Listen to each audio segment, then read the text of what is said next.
Seguimos con nuestro segundo segmento y tuvimos una lectura de la Biblia que es preciosa en el profeta Daniel, que es impresionante leerla por este momento que estamos viviendo. En aquel tiempo se levantará Miguel, el gran príncipe que está de parte de los hijos de tu pueblo. Será tiempo de angustia cual nunca fue desde que hubo gente hasta entonces. Esta es la segunda parte. Ya tenemos los dos personalidades. Daniel Garza, un miembro del Partido Republicano en el buró, se puede decir para mí ya los grandotes. Dios lo ha bendecido de una manera tremenda, escucharon su testimonio. Y el periodista Humberto García, muy conocido también, sobre todo en el Valle de Río Grande, pero a nivel de Estados Unidos y también de México. Las dos crisis que estamos viviendo, o que hemos vivido más bien, sin lugar a duda, el 11 de septiembre, Daniel, fue un impacto que marcó y que cambió a esta nación también. Porque a partir del 11 de septiembre, la historia cambió, sobre todo en la tecnología. Daniel, ¿cómo fue tu experiencia así, a grandes rasgos? Ese momento, ¿cómo lo viste? Ese momento trascendental que vivió la nación entera. Pues imagínense, fue toda una trama, porque yo estaba viviendo a 3 cuadras del Pentágono cuando chocó el avión, ¿verdad? O cayó el avión y se estalló. Ahora, yo tomé lo que era el metro esa mañana desde el Pentágono a donde yo trabajaba en ese entonces, era en el Departamento del Interior, que estaba a 2 cuadras de la Casa Blanca. Entonces, al llegar a mi oficina, se escucha que un avión impactó lo que era una de las Torres Gemelas y fue algo novedoso, ¿verdad? Algo descomunal.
¿Cómo? O sea, ¿cómo eso es posible que suceda algo así? Pero ya cuando la segunda impacta a la otra, entonces ya, o sea, se sabía que ya era un acto de terrorismo, o sea, cierran las oficinas. Estaba en el teléfono, fíjese, en ese entonces una amiga que estaba en la Casa Blanca y escuchaba yo the Secret Service sacando a todo el mundo, sáquense ya, o sea, y unas palabras que usaban para sacarlos inmediatamente, porque era algo de urgencia, porque según el avión que venía hacia la Casa Blanca. Exactamente, si no fuera por lo que pasó en Pennsylvania, que intercedieron esos ciudadanos, solo Dios sabe lo que iba a suceder. Entonces, por eso, de ahí, como usted dice, cambia la mentalidad del país, cambia la dirección del país, más sobre lo que eran las amenazas de terrorismo en contra de los ciudadanos, en contra de lo que era el país. Entramos en guerra, claro, en contra de Afganistán, Irak, el gasto enorme que se hizo en esas intervenciones, la reforma de inmigración se deshizo. Fue un impacto donde las prioridades cambiaron totalmente. Prioridades de gobierno, ¿verdad? Entonces, fue algo increíble formar parte del equipo de la administración durante ese tiempo, porque uno lo pudo ver, o sea, desde adentro, ¿verdad? Y tomar decisiones. La tensión que existía, cómo cambiar las prioridades, el enfoque que se le dio a ciertas cosas cuando antes se ignoraban. Y seguimos con lo mismo hasta hoy, con esto de las protestas. De repente hay un cambio de prioridad cuando antes era esto que importaba, ahora importa más esto, por cuestiones políticas y cosas. Entonces uno tiene que adaptarse todo el tiempo, ¿verdad? Pero uno tiene que aferrarse a la palabra de Dios también, o sea, porque sabemos que van a venir cambios. que van a beneficiar a unos y yo creo que va a haber consecuencias para otros. Pero a través de todo, sea que uno se beneficia por el cambio que viene o los buenos tiempos o malos tiempos que vienen, yo alabo a Dios y gloria a Dios si sufro en esos días o si me gozo en esos días. Para mí es igual. O sea, no cambia mi mentalidad en cuestión de mi relación con Dios. ¿Por qué? Porque mi enfoque es ser una persona que vive su vida en una forma acuerdo a los principios bíblicos, pero que sea ejemplo para los demás también. Sea por el sufrimiento o sea a través de lo que es un buen tiempo que uno está pasando. 7 años de vacas gordas y 7 años de vacas flacas, sí, ya que está mencionando a Daniel. Humberto, la experiencia también tú como periodista es muy impactante para nuestra nación. Pues es algo que difícilmente se puede superar, porque pues hay un antes y un después, definitivamente, y transformaciones en el país se dieron a raíz de esos acontecimientos. O sea, es algo que todavía está en la memoria y muy fresca. O sea, es como hablar de no sé, o sea, yo creo que para nuestros ancestros hablar de la guerra civil o hablar de ciertos cambios, bueno, pues a nosotros nos toca estos acontecimientos, son acontecimientos que son posmodernos y que están afectando mucho o afectaron mucho a la nación, pero pues apenas te acabas de recuperar de uno cuando ya viene otro, ¿no? Ahora, hay acontecimientos que provoca el hombre y otros que son naturales, bueno, entre comillas, como el que estamos viviendo, que pues ahora no solo afectan a un país, ¿verdad?, sino vemos cómo se globaliza toda una pandemia y el terror cunde en todo el mundo de una manera impresionante, ¿no? Entonces, ¿qué cambios vienen con todo esto? ¿Cómo estamos viviendo? Bueno, por aquí yo creo que todos traemos nuestras cubrebocas y algunos hasta guantes. Y bueno, si no se cubren uno con un hule completo es porque Dios no quiere, ¿verdad? Pero nos ha cambiado la vida. Exactamente. Lo que estamos viviendo es algo sin precedente. Y voy a usar 2 breves testimonios. En estos días grabamos el programa El Mundo Actual y cuando el pastor Obed Jiménez, pastor de Divino Redentor, dijo que se sentía algo inexplicable ese primer día que él predicó en una iglesia con las bancas vacías en su totalidad, y en ese momento recordaba la película Dejados Atrás de los 70 del pastor que se quedó en la gran tribulación y que aparece en la película predicando a la banca vacía en la iglesia. Y en ese momento el pastor Obed se miró conmovido cuando dijo eso. Es más, dijo, lloré después que me bajé del púlpito. Tony Blair, un ex primer ministro de Inglaterra, dijo, en todos los años de mi vida yo no he visto algo semejante. Hemos tenido pandemia, pero no con el impacto. Como líder, como miembro de nuestro gobierno que ha sido en muchos años, y como cristiano, Daniel, ¿cómo ves qué es el impacto que te da esto? Porque el mundo cambió, igual que el 11 de septiembre cambió el mundo, porque los teléfonos de cable de pared desaparecieron y vinieron los celulares.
momento, solo que el cambio de ahora va a ser mucho más radical que el que vimos el 11 de septiembre. Como cristiano, ¿cuál es el impacto que te da esto? Humberto lo ha dicho, que yo creo que hemos encarado diferentes retos en la historia del mundo. Si no es una plaga, es un huracán; si no es un huracán, es un acto de terrorismo. Yo creo que el cristiano debe ser fortalecido lo suficiente espiritualmente para superar cualquier cosa que venga, sea que vas a sufrir o, como te digo, vas a beneficiar. Esto, lo que está sucediendo ahora, hay que saber tener la cabeza clara, adaptarnos inmediatamente, aferrarnos de lo que es la palabra de Dios. Yo creo que por mucho tiempo nos hemos dejado, especialmente a nuestros hijos, esta generación de esta juventud, influir por personalidades, Hollywood, por lo que es por las influencias, la música, los raperos, gente que son secular en todo el sentido, y se van distanciando de lo que es las cosas espirituales, las cosas bíblicas. Y ahí está la respuesta para muchos. Yo creo, venga lo bueno o venga lo malo, yo creo que uno tiene que levantar la cabeza y superar esas cosas, porque tener esa fe que Dios te va a sacar adelante. Y yo creo que aún si tienes que pasar por tiempos difíciles, darle buena cara a ese momento también, ser ejemplo como cristiano en cómo uno puede sobrellevar lo que son los tiempos difíciles también, porque van a venir, claro. Yo creo que como humanos, el odio que estamos viendo también por el racismo, por la indiferencia, por el tratamiento que te dan porque eres pobre o rico, porque eres de este lado del pueblo, o porque eres alto o joven o rubio, o lo que sea. El mundo siempre va a buscar una razón por qué odiarte, porque eres republicano, demócrata o conservador o liberal. Yo creo que hay que saber cómo superar esas condiciones, el odio del hombre, reconociendo lo que está sucediendo, claro, no ser indiferente a ello. Yo creo que también entender a otros que están pasando por momentos difíciles y ser un buen ejemplo y una voz que levanta, que sabe aliviar y sabe también edificar. Y últimamente yo creo que también, ¿qué es la respuesta al problema que estamos sobrellevando? Infórmate, sé educado, tomar las buenas decisiones y ayudar a otros, levantarlos también cuando están caídos. Hay mucho que pensar, hay muchas variables ahorita que está sucediendo en el mundo, pero saber que Dios está contigo y que Dios es por encima de todo y mayor al problema, yo creo que te da esa paz. Humberto. Pues yo creo que básicamente pues todo está en la Biblia. Tienes un problema político, yo creo que fácilmente puedes ir a la Biblia y encontrar una solución. Tienes un problema personal, fácilmente puedes ir a la Biblia y encontrar una solución. ¿Qué necesita el mundo? El amor de Dios. Y el amor de Dios se transmite a través de nosotros. Yo creo que somos el vehículo que Él está usando para que en este mundo podamos ayudar a otros y quizás otros nos ayuden a nosotros cuando estamos en dificultad, que a veces son más las duras que las maduras. Para el cristiano nadie dijo que era fácil. Yo nunca pensé que fuera fácil. Cuando te conviertes al cristianismo es como subirte a un ring. Te van a golpear, pero tienes que saber devolver esos golpes, y esos golpes se devuelven con la palabra. Yo creo que en el mundo hay mucha gente que necesita de Dios, hay mucha gente que necesita escuchar de la palabra. Lo que dice Daniel de todos los influencers, de todas las personas que representan algo de fama y que nada más que su Dios es el dinero, son momentos de la vida que ellos tienen. ¿Quién ha perdurado de ellos? Hemos visto a través del tiempo muchos artistas que han llegado a las esferas más altas y han caído o no han llegado a edades ni siquiera de adultos, o sea, han muerto muy jóvenes. Yo creo que todo está en la palabra de Dios y en lo que podemos representar de Él aquí en la tierra, tratar de ser a su imagen y semejanza. ¿Tú crees, Daniel, que de hecho yo hice el programa la semana pasada que se llama Ante las malas noticias, buenas noticias? Expertos en psicología traumática dicen que el excesivo atención de las noticias a las cosas malas hacen daño al pobre pueblo y provocan una muerte más acelerada. Te lo digo rápidamente. Yo llegué de México trabajando en la frontera a Univisión en la frontera. Una de las más grandes habilidades que yo tenía en ese tiempo era cubrir la nota roja. Tenía la mayor cantidad de contactos que te puedas imaginar y en cualquier escena de crimen ahí estábamos. Vi tanta muerte, vi tanto dolor hasta que me cansé. Un día me agoté, un día llegué llorando a mi casa a abrazar a mis hijos después de haber visto una madre que abrazaba a su hijo con un tiro en la cabeza. O sea, cosas terribles. Nos tocó dar noticias horribles que no nos correspondían a nosotros, que le correspondía a las autoridades, pero como habíamos llegado al lugar de los hechos y luego llegaba la persona a ver lo que estaba pasando y no le daban información, nosotros teníamos que decir, ¿tú sabes lo que es decir una madre que su pequeña está muerta ahí? Cuando no te corresponde a ti, cuando tiene que haber un proceso de la autoridad para hacerlo, muchas cosas. Y me di cuenta que las malas noticias es lo que vendía. Para muchas veces los medios, desgraciadamente, las malas noticias son las buenas noticias. Hoy trabajo para una entidad de gobierno, me toca trabajar en relaciones públicas, en medios de comunicación, y nos toca promover lo bueno que se hace por la gente. Es el otro lado de la moneda. Las malas noticias se las dejo a la media, o se las dejo a los medios de comunicación. Las buenas noticias las manejamos nosotros. Esto te habla en una entidad pública. En las cosas de Dios también. Prefiero las buenas noticias que tiene la Biblia para nosotros. Daniel, interesante por la excesiva atención de la noticia al coronavirus. Muerto, imágenes como las que estaba hablando Humberto como periodista, imágenes escalofriantes como la de Ecuador, múltiples de cuerpos tirados en la calle, en descomposición, los camiones que encontraron en Nueva York, y ese tipo de noticia, y minuto a minuto va creciendo, este es el contagio, estos son los muertos, y todo, y ese miedo y terror que le metieron a la población, que si bien es cierto, es real, pero al mismo tiempo la pregunta del $1.000.000 es, ¿era necesario asustar a la gente con excesiva noticia de miedo y no darle tanta publicidad a las noticias buenas? Antes de terminar, sea lo que sea, indiscutiblemente, y no vamos a meternos en cuestiones de política absolutamente esta, pero unas cosas sí tengo que reconocer del presidente, es que siempre él fue lo contrario a estas falsas noticias, o a estas, no tal vez falsas, noticias de miedo. Yo creo que aquí está en juego ese dicho donde dice más vale prevenir que lamentar. Yo creo que por eso a veces la gente se pasa más por este lado para prevenir, porque si cometen un error de no haber prevenido, entonces iba a ser mucho más peor lo que era la situación de lo que resultó. Sabemos que la curva sí se bajó por las medidas que tomaron.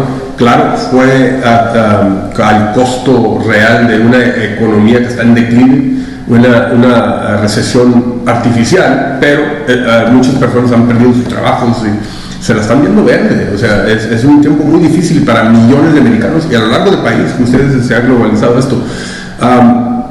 Richard Nixon, después de perder su puesto como presidente por la corrupción, dijo, a veces es necesario pasar por el valle más bajo para que puedas apreciar estar en la montaña más alta. Y yo creo que hay que a veces ahora apreciar la libertad que sí teníamos, la prosperidad cuando viene, cuando los tiempos son buenos, y uno se puede preguntar, ¿dónde está Dios en todo esto?